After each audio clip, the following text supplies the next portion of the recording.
dirigé par l'adjudant Surinder Singh et le lieutenant Raoul du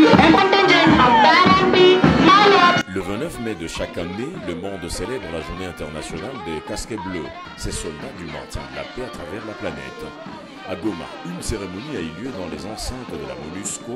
Le vice-gouverneur du Nord Kivu, le commissaire divisionnaire Jean-Romuald Koukalipopo, a pris part à cette célébration. Dans son speech, il a remercié les casques bleus pour le travail abattu en RDC pour ce qui est du maintien de la paix.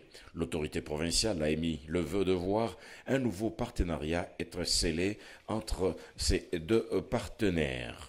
D'abord, c'était remercier les casques bleus pour le travail abattu jusqu'à ce jour en RDC, pour le retour de la paix ici en RDC. Il fallait quand même, comme c'est le jour des casques bleus, pleurer sur les morts, mais encourager ceux-là qui sont encore debout et qui sont engagés dans les missions de maintien de la paix ici en RDC. Les encourager pour que de guerre lasse, ils ne puissent pas abandonner.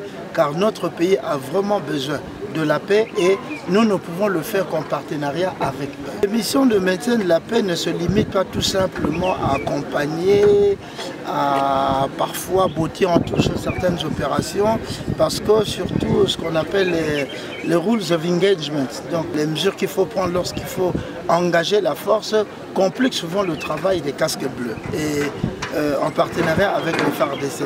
Au moment où il faut passer à l'action, il y a parfois des questions de logistique, des questions de demande d'abord d'autorisation des opérations, ce qui fait qu'à un certain moment, nous ratons souvent nos opérations. Mais lorsque nous planifions du début jusqu'à la fin et que nous mettons tous les éléments qui dérangent en place dans la planification, et nous réalisons nos missions. En mémoire des casques bleus tombés en RDC et ailleurs, des gerbes et des fleurs ont été déposées par les différentes personnalités qui ont rehaussé de leur présence cette cérémonie. C'est par un défilé des soldats représentant différents pays membres des Nations Unies que la cérémonie s'est clôturée. Et le contingent principal du secteur Sankol est dirigé par l'adjudant